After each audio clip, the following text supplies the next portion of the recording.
Tonight, the threat of a looming strike that could snarl border traffic.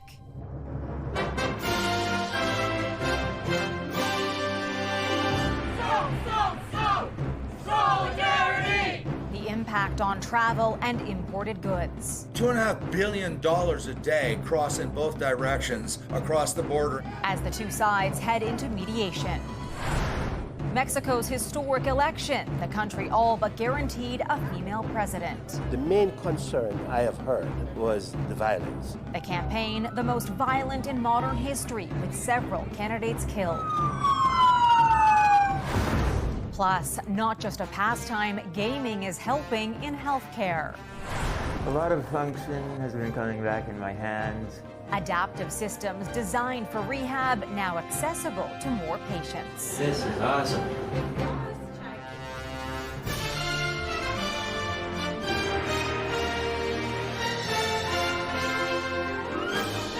CTV National News with Heather Butts.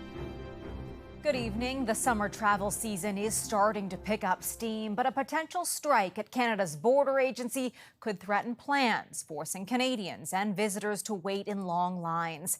And that's not all. It would impact the critical flow of imported goods. Thousands of workers have secured a strike mandate. The two sides head to mediation tomorrow. CTV's Jeremy Sharon reports. Workers with the Canada Border Services Agency rallying ahead of potential job action this week. TikTok, we've been in negotiations for 2 years.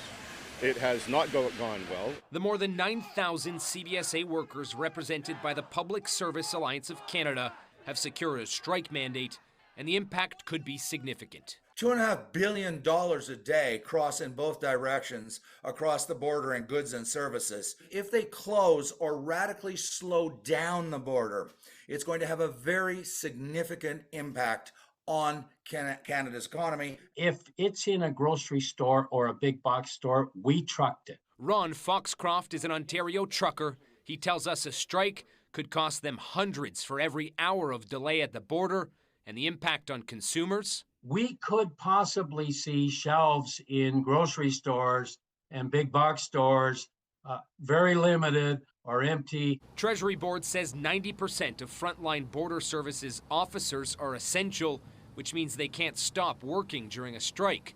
But even if they work to rule, which means do their job exactly as required, it could heavily impact border traffic. If you work to rule and start to ask all the questions you're entitled to ask, and you start slowing down those trucks going through and checking the manifest of all the goods on board, you have a huge impact on those goods crossing the border every day. The union is threatening to strike over better pay, pension, flexible telework, and remote options, as well as hiring to fill thousands of vacant jobs. The two sides are set to move ahead with mediation tomorrow.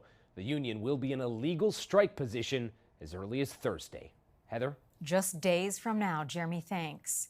Protesters from within the LGBTQ2S+ community halted Winnipeg's annual Pride Parade, demanding change from the event's organizers. The group formed a blockade that disrupted the parade for around 20 minutes. Among the broad list of demands, protesters want Pride Winnipeg to declare public support for searching landfills, cut ties with companies it says profits from genocide, and block police officers from Pride celebrations. Graduation ceremonies starting this week at the University of Toronto will go ahead against the backdrop of a pro-Palestinian encampment. Protesters are refusing to leave the lawn next to Convocation Hall despite a trespass notice and looming legal action. The university says extra precautions will be in place to ensure more than 30 ceremonies can proceed. They include restrictions on bags and personal items and a requirement for students to show identification when collecting gowns. Now to the historic election in Mexico, tens of millions casting votes. With two women leading the contest, the country is set to elect its first female president, but the campaign, the most violent in modern history. CTV's Christina Tanalia explains. The outcome will be historic. For the first time, Mexico's president will be female. This is a a really important event in many ways. Yet there remains questions whether these women will move forward with a feminist agenda. The details in their campaigns regarding a lot of feminist issues have been very vague, which makes me feel very skeptical about how much change we will actually see. Claudia Sheinbaum is the former mayor of Mexico City, a close ally of outgoing President Andrés Manuel López Obrador. She has pledged to keep his policies. She is seen as a puppet for the current president. Luis Najera is a Mexican journalist living in Canada. The president thinking ahead, well, how can I perpetuate my power? Okay, let's bring a woman. Xochitl Gálvez is a conservative opposition senator and tech entrepreneur.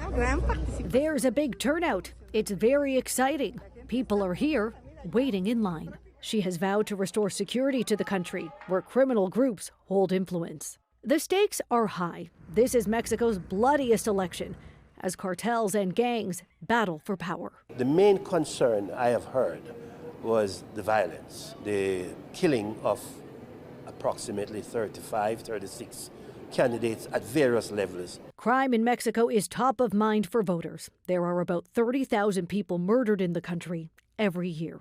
From a political standpoint, Prime Minister Justin Trudeau has confirmed he will meet with the next Mexican leader, along with the U.S. president, to discuss trilateral issues sometime this year. Heather. Christina, thank you. A touching tribute today over the skies of Normandy to begin commemorations for the 80th anniversary of D-Day. 1,000! 3,000! 4,000! A mass parachute jump from Second World War era planes soaring over land once plagued by war. Canadians were among Allied troops who fought in the bloody battle. The bravery of soldiers who risked their lives was today remembered by those who made the jump. Across the English coast, I thought that would have been the last view of England some of those lads in 1944 had for the last time. That was the last view of their home country. So it really brought it home, the poignancy and the real feeling behind coming across. The event is part of commemorative D-Day services to be held both here in Canada and in France. Escalating funeral costs is being blamed for the soaring amount of unclaimed bodies being stored in temporary freezers outside the largest hospital in Newfoundland. Provinces across the country have logged a jump in these numbers in recent years. It's prompted some communities to build new storage facilities, while others are turning to memorial fundraisers. CTV's Garrett Berry on the solutions set for St. John's. On a hot Newfoundland day, bodies still kept cool in what officials call a temporary and temperature-controlled storage facility. Inside these units, unclaimed remains, human bodies that haven't yet been buried. Officials today say they're mere weeks away from a better solution to move human remains back inside the hospital and then a new permanent home in store in October. Still, they say they don't really know why morgue space has become so full. We saw this problem creeping up at us. Obviously, there's something that's shifted in society. Something changed. There's some insight from Ontario, where new data shows the number of unclaimed human remains is rising fast, from 438 in 2019 to 1,183 last year. In about a quarter of the cases, the next of kin cannot afford to arrange a funeral. In another third of the cases, no next of kin can be identified. A seniors group in St. John's says isolation is a big issue. They've been designated next of kin for some seniors they work with who have no better option. We see a lot of seniors that are lonely, and that's translated into other areas of their life, not just where they're living, when they get sick, when they are in the hospital. Even though they're listed as next of kin, that community group can't intervene to make decisions about burials or funeral arrangements. So given that there's government funding available, they say they'd like to see hospital staff be a bit more proactive, asking patients what they'd like to have done so there isn't a long wait after death. For now, hospital staff in St. John's have put a team together to more proactively find relatives who can claim loved ones and bury them. Garrett Berry, CTV News, St. John's. At least one person is dead and 24 others injured during a mass shooting at a street party in Ohio. From the layout of the spent shell casing, it appears consistent with someone driving by shooting out of a car.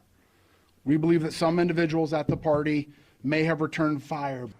Police raced to the neighborhood in Akron, south of Cleveland, early this morning after multiple calls to 911. Emergency departments also reported a number of victims arrived at hospital with gunshot wounds. Officers found 2 guns at the scene but have been unable to identify a suspect. At least 2 of those injured are tonight in critical condition. Thousands of residents in the path of a fast-spreading wildfire have been forced to flee their homes in California. The flames burning east of San Francisco, scorching almost 60 square kilometers, swallowing cars and at least 1 home. 2 firefighters were taken to hospital injured while battling the worst wildfire to ravage the state this season. The cause is now under investigation. Canadians are again able to witness another rare treat in the night sky just before dawn, the Parade of Planets, when 6 planets are expected to line up, giving stargazers something special to look at. CTV's Kamal Karamali on why it's happening and how you can catch a glimpse. An exciting year for stargazers, a solar eclipse, a historic aurora borealis, and now a parade of planets. It's an exciting event to get out and see. It's always exciting to have a look at something special in the night sky. That'll have amateur astronomers like Chris Kerwin up in the middle of the night. It'll be an early morning, but I'll certainly get out with my small scope. On Monday, just before dawn, a total of 6 planets will align in the night sky. Mercury, Mars, Jupiter, Saturn, Uranus, and Neptune appearing in a single line. But NASA warning people to curb their expectations. During the phenomenon, only Mars and Saturn will be available to the naked eye, while Uranus and Neptune can be viewed as long as you have binoculars or a telescope. But Mercury and Jupiter will likely be lost in the sun's glare. You would need some binoculars, but they're very close to the sun, so you've got to be careful to put your binoculars or observing equipment away before the sun rises above the horizon so we don't accidentally look at the sun. Although many enthusiasts will be eager to set their alarms early for this one, there will also be another chance to view a parade later this month, that one with fewer planets, but featuring a more vibrant Jupiter, lining up with Saturn and Mars in the last week of June. They're going to be farther away from the sun, so it'll be an easier time for people to see them with the naked eye. They'll have an easier time doing that at the end of the month. Now, while seeing 6 planets in a row is quite the spectacle, 7 planets are expected to be visibly aligned early next year, so make sure to have February 28th marked on your calendar. Heather. All right, thank you, Kamal. Coming up, saying goodbye to big city living. People are kind of looking at their options and what they want in life. The search for affordable housing and what alternatives are available outside city centers. Plus, a comedic take on overcoming trauma.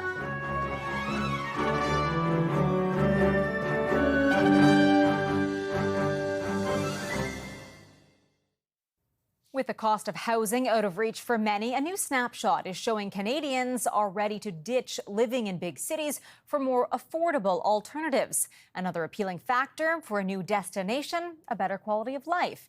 CTV's Alison Bamford crunches the numbers.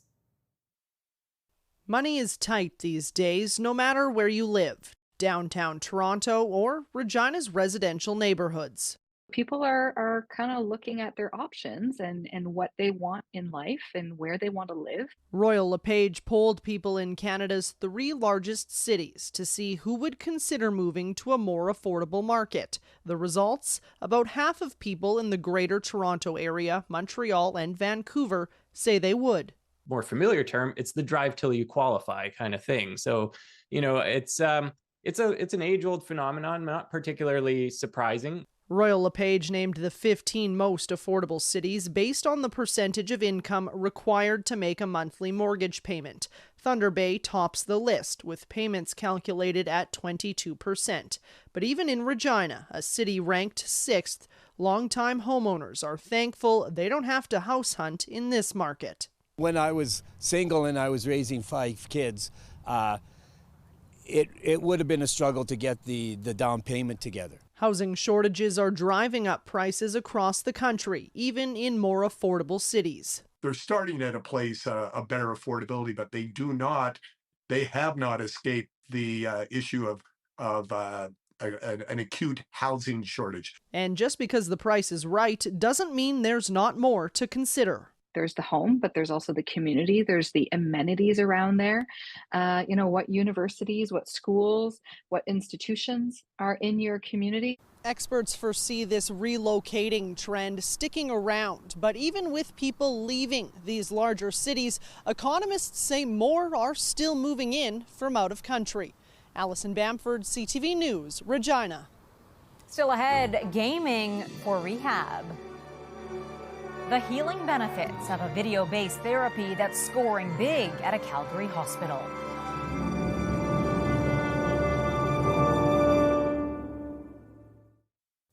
Grabbing the controls of a video game is providing more than just a fun escape.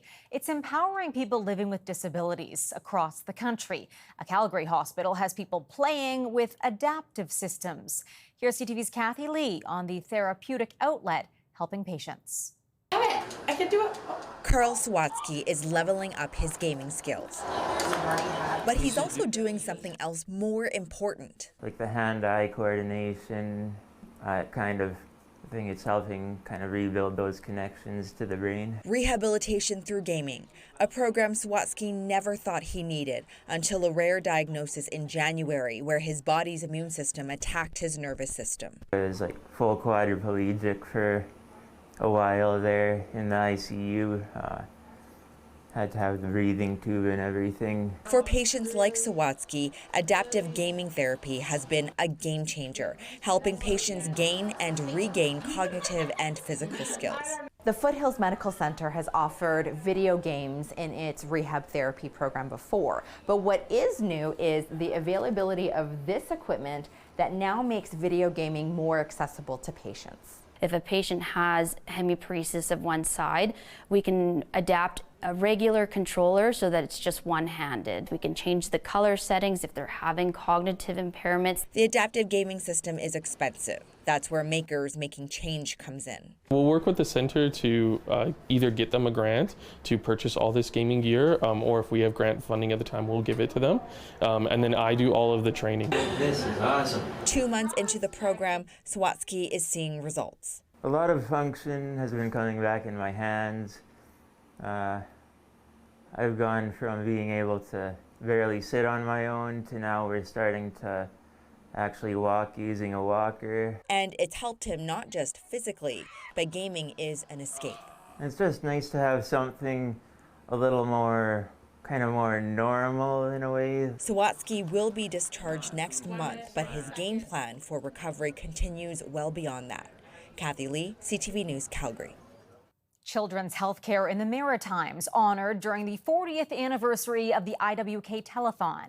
That's $782,999.32. Thank you very much, everybody.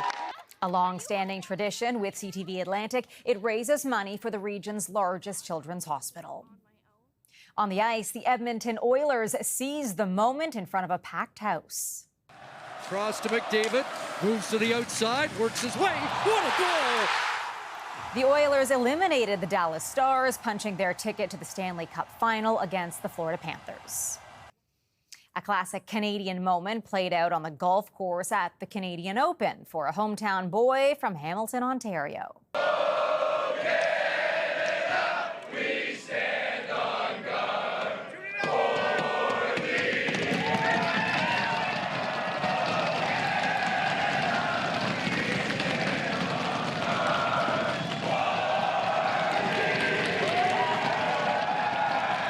Mackenzie Hughes had an impressive showing on his home course, one of 2 Canadians to finish in the top 10.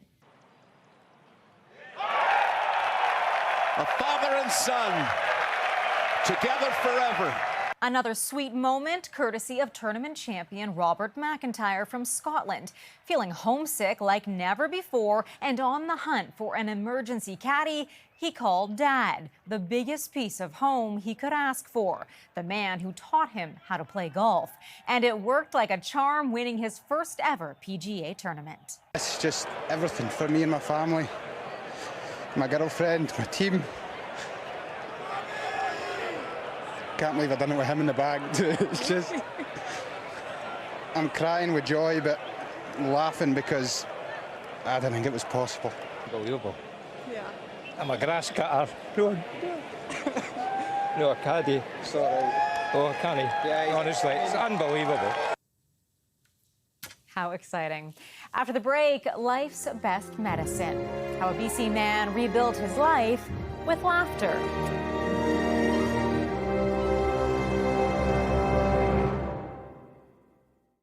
We leave you tonight with the story of a BC man forced to face his feelings, and in doing so, he's transformed trauma into something more positive. Through humor, he's found both healing and hope, now using that gift to help inspire others. Here's CTV's Adam Sawatsky. Ryan Wallace will never forget that day that Tim McGraw song was playing. And he feared his life would be filled with regretting. Really wanted my life to matter. I wanted to help other people. So instead of skydiving and Rocky Mountain climbing like the song, Ryan was driving on his way to working when he called in sick. I pulled a U-turn. I went to the recruiting center. Ryan enlisted in the Army and survived basic training before being sent to Afghanistan. It was probably the hardest thing I had done in my life up until that time. Which couldn't have felt better. Absolutely. Welcome. Come on in and see my crib. In the beginning, the then clean-shaven Ryan, who'd spent a lifetime finding humor in every situation, Oh, you're here. made light of his new life. This is my closet here with my wide variety of clothing in which to choose from. Until a wide variety of traumatic events started overshadowing everything. My view of the future looked very bleak. But he soldiered on until the death of a mentor, one of 18 friends he's lost by suicide, and Ryan finally reached out for help. Luckily, I have a great support system, and I worked with some great people. While Ryan is grateful to the military for supporting his transition to a civilian life, he credits his wife with encouraging him to enroll in a comedy class taught by Kirsten Van Ritsen. Ultimately, good comedy sort of shines a light on the human condition. Ryan felt inspired to face his feelings, craft a routine. I'm an Army veteran and I suffer from PTSD. And found the courage to begin transforming his trauma. I'm not going to sit here and talk about politics, but I do have a friend who's really, really left-leaning. Yeah, he lost his leg in an IED accident, so, you know. The laughter shone a light in the dark, the punchlines provided purpose, and through humor, Ryan found hope again. Gave me something to look forward to, and knowing that, like, you're sending them happy, they feel good. It's just like serving, but in a different way. And just like that song, Ryan has found a way to keep living life to the fullest, and is now striving to inspire others too. Honestly, I'd say it's going to be okay. It's going to be okay. Adam Swatsky, CTV News, Oak Bay. That is our newscast for this Sunday evening. I'm Heather Butts. For all of us at CTV National News, thank you for watching. I'll see you again on Friday. Enjoy your week. Good night.